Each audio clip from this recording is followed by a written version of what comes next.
We are still waiting, of course, for our invitation to the wedding, but here's the good news. We are lucky enough to have been invited here to the Tower of London. More than 1 million visitors pass through these historic gates each year, and that makes it the most popular tourist attraction in all of London. And lucky us, we got a rare look behind the scenes of the place that we will be calling home for the next week.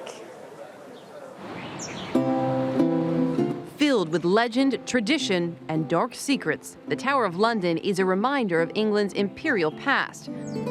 Located on the banks of the River Thames, just below the Tower Bridge, in the center of this modern city, the Tower is a living history book. So essentially this area is blocked off because... We stepped inside its ancient stone walls with Chris Morton, one of the Tower's famous yeoman warders. We're just coming into the inner ward of the Tower now.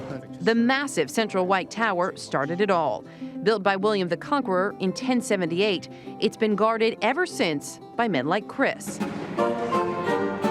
Today, the role of the yeoman warders, more commonly known as beefeaters, is not to protect the monarch, but to protect the history of this storied place by educating millions of visitors, often with a healthy dose of British humor. Remember, sometimes it takes more than one attempt to take your head off.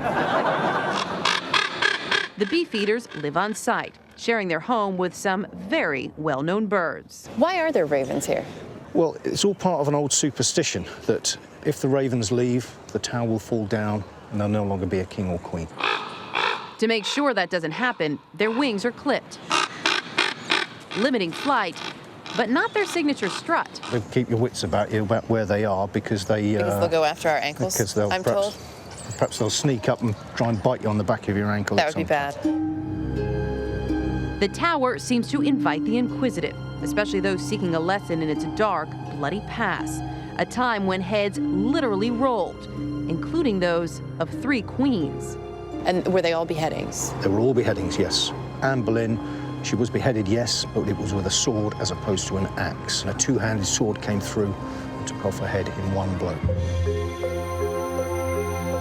This fortress, used over the centuries as a royal residence, a place of worship, and a stout symbol of the monarchy's enduring strength, is also ripe with secrets, seemingly around every corner. This is where all the important prisoners were kept. This doesn't mean I'm going to end up a prisoner, right? Certainly not, no. Some of England's most important criminals were kept as prisoners within the Tower walls, including the famous author and eventual Catholic saint, Lord Chancellor Sir Thomas More, a one-time close friend and confidant of King Henry VIII, who, as Chris told me from More's cell, was beheaded for disagreeing with the king.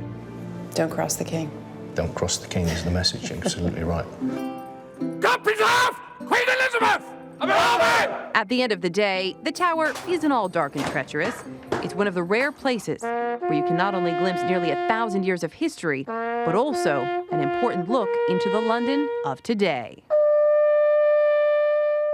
And with us now is John Kahan. He's the Chief Yeoman Warder of the Tower of London. Good to have you with us. Thank you. And you're in charge of that ceremony of the keys, which is the longest running military ceremony, correct? Yes, we're very proud of the fact that it's been going on here within the Tower of London for over 700 years. So you lock it up every night?